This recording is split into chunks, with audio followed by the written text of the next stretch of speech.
Onigashima. I'm Anthony. And I'm Jimmy, and we got chapter 1137. Shamrock takes the stage. And just to skip to the end of the chapter, because, this cover story, it's but whatever. The exciting part is we get no more fake Shanks anymore. We got a name for him now. We got Figarland Shamrock, which everyone at this point kind of assumed, like, can't be Shanks. There's too many things, like, going against him. So he beat the allegations. Finally, he beat the rat allegations, bro. I love all the memes. It's so funny. I'm gonna miss He's it. not though. a rat. I'm gonna miss it, though. Like, it's good that we finally got, like, I feel like this is the right time to get this reveal, right? Because, like, we've been strung on long enough. The theories were there. I feel like he's done the hiding of the eye, like, one too many times for us to, like, care anymore. And so now this reveal is, like, it's nice. I like his outfit, but let's kind of break down what we're seeing here. So first of all, looks exactly like Shanks. Doesn't have the scar after all. Not Shanks. No, not exactly. He has longer hair than Shanks. He's got braids. He's got the drip on, honestly. Yeah. And his sword is actually very similar to Shanks, which is kind of weird because assuming they got their swords in different places, like, why are they so similar in how they're shaped? I don't know. Maybe they didn't, though. It's like, maybe my thought was, where did Shanks get his sword? Because maybe he got his sword passed down to him or something in some way, or like stole his birthright of the sword or something. I don't know, but it is interesting that they have the same two swords. And I wonder if Shanks even like knows about this person at all, because we figure Shanks knows a lot. Like, he knows basically everything that was in Laughter, or at least we assume, because he was with Roger's crew and stuff. Not obviously when they went, but afterwards. But do they know about the Gods Knights? And even if they know about the Gods Knights, do they know what they look like? Like, I wonder if we've always been saying how Luffy and Shamrock now are gonna meet, and then Luffy's gonna be like, "Oh my God, is that Shanks?" I do think he's not gonna think that anymore, because right. maybe he's like hiding his arm or something in his cloak. Luffy doesn't notice. Yeah. But I don't know. Maybe Shanks also gets surprised when he meets him because he doesn't know about it. He's like, "What the? Is that a clone of me or something?" Like we've been saying. Yeah, true. So I don't know. Yeah, there's definitely gonna be a Shanks and Shanks, like, I mean, I don't know if they're gonna face off directly anytime soon, but like, they got to come to a head at some point. Like, Shanks and Shamrock have to. We need to know more about this. This is literally like exactly Shanks's design, so there's no way that it's gonna be, not. They're gonna come to a head at some point. Which is why it feels weird if it would be like a brother, right? Like, because he's so similar, it feels more like a clone to me than a brother. Yeah, because brothers we've seen, like, they're not exactly the same. Like, look at Hajrudin and Loki. They don't look the same. I mean, they could even though, like, they're half brothers or whatever. Yeah, they're half brothers. That's true, twins. Another thing I wanted to say about the sword real quick. So this definitely confirms also, I imagine it confirms that spread that we saw at the end of Egghead that showed all the key players that are going to go after the One Piece, or like, for the end of the final saga. We saw that guy in the silhouette with the rapier, which is this kind of sword that this is, and so this is pretty much confirming that that's this guy, right? Because, like, there's the sword, the silhouette looked very similar. I would imagine that this guy is gonna be probably like the top of the Gods Knights now that Figarland like ascended to Gorosei. Yeah, I mean, it says in this chapter, so I don't know how soon this was, but it said Captain of God's Knights, right? Like, in his little text box. I don't know if that happened because Garling got, like, put into the be a Celestial, or a Gorosei or not, or if this was something from before just because he was old. I don't know. But the other interesting thing is, I know we talked about it a little bit last chapter, but Gunko, we know it's a devil fruit now, the arrow fruit.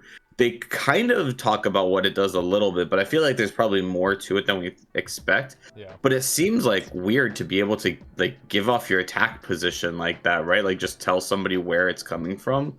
Like, even though she says, like, "Oh, no one can stop it but me," that doesn't mean they can't dodge it. Like, Loki even says, like, if I wasn't chained up, like, this wouldn't even be a problem. Yeah. So it seems kind of weak right now, no? Like, am I missing something? I mean, it's okay. Like, maybe, I don't know, maybe it's stronger than it seems, and maybe, like, she's not using, like, certain hockey or something. Like, we haven't really seen the extent of this power, I don't think.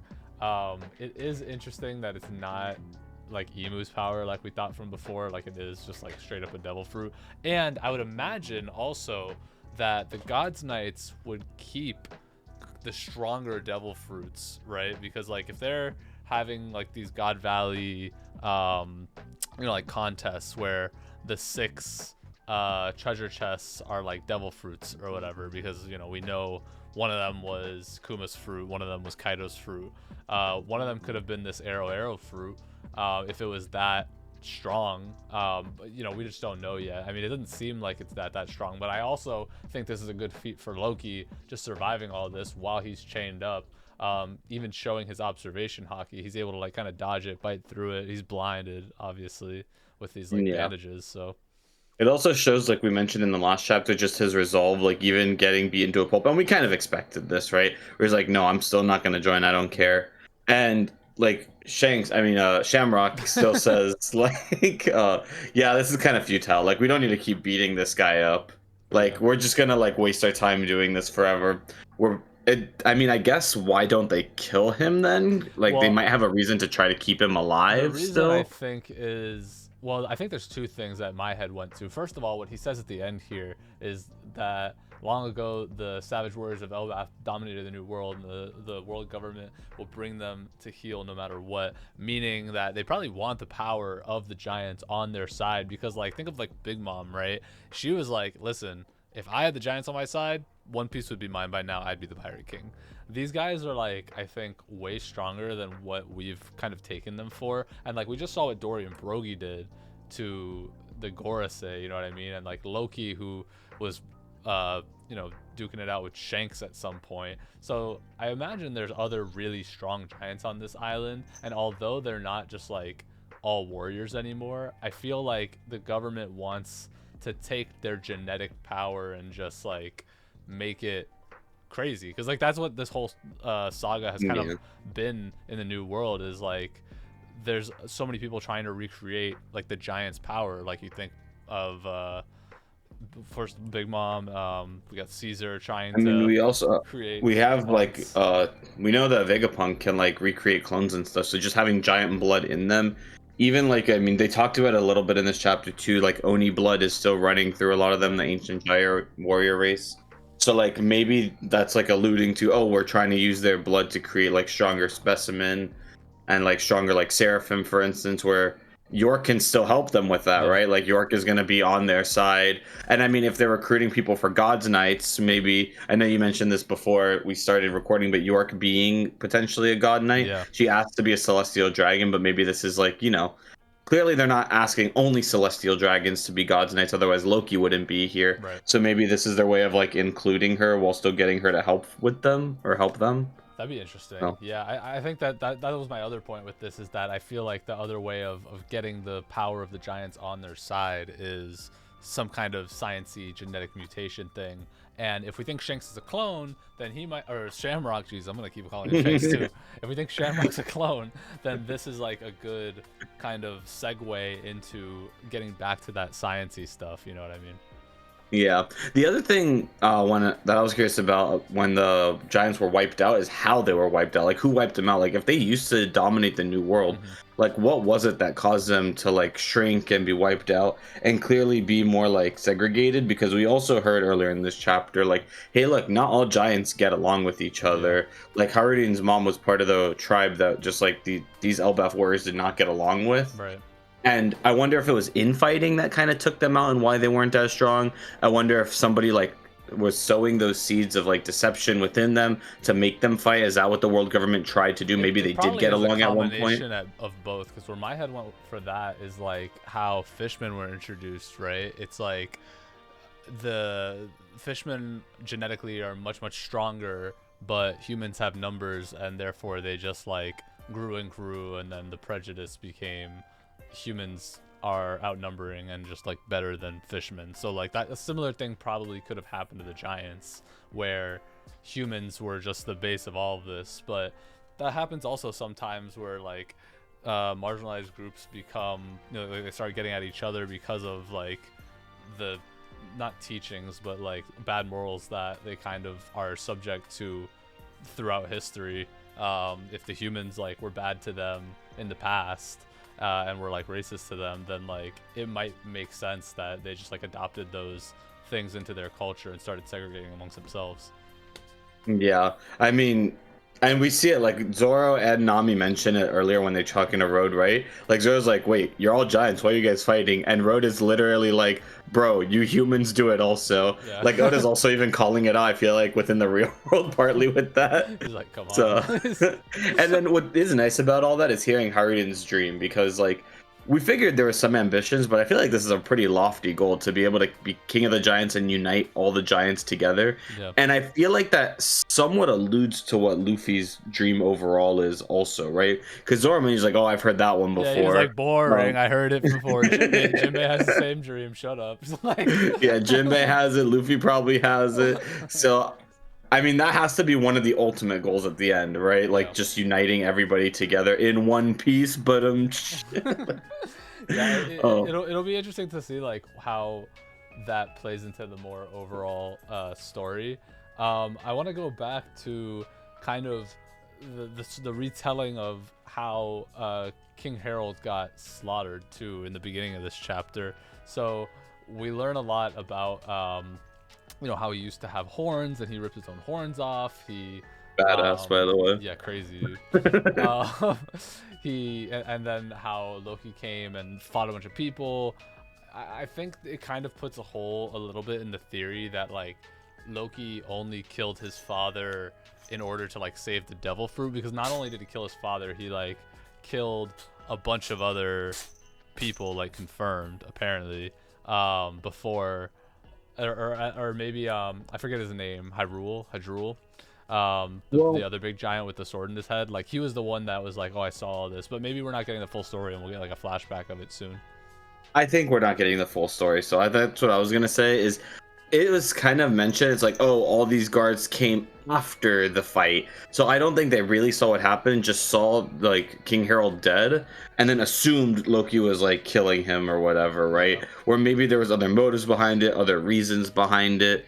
Like for all we know. So like we were talking about how like the giants were like segregated, and it might be a plot from the world government to do that. What if King Harold wasn't as good as what people were saying, and he was actually manipulating the rest of the giants to be more peaceful because the world government wanted him to, Could be. right? And maybe Loki figured that out, and that's why he killed King Harold, but everybody else doesn't really see it that way, and they're like, oh no, you just killed our king. Yeah. Like, that's still what I'm thinking. And maybe I'm just like holding on to this like string of a theory still, but I still feel like we haven't really gotten concrete evidence of Loki being like pure evil. I agree. I also think that that kind of might tie into the whole thing of like him ripping his horns off, because maybe he ripped his horn like he ripped his horns off to like look more like a regular giant or something, right? Like to delineate between the two giant races. So like, Yeah, like if the you Giants know, are racist and they see him yeah, look like like maybe he that, they're was, like, nah.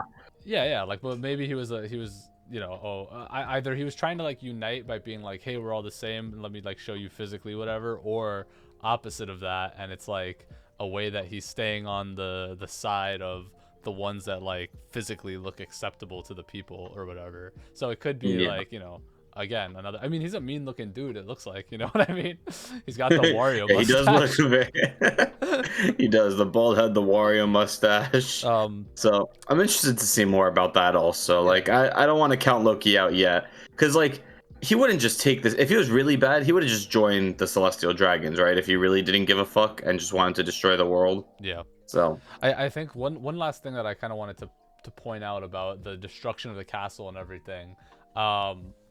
This might not be exactly the correct theory, but I see all these trees around. I immediately think of Aramaki.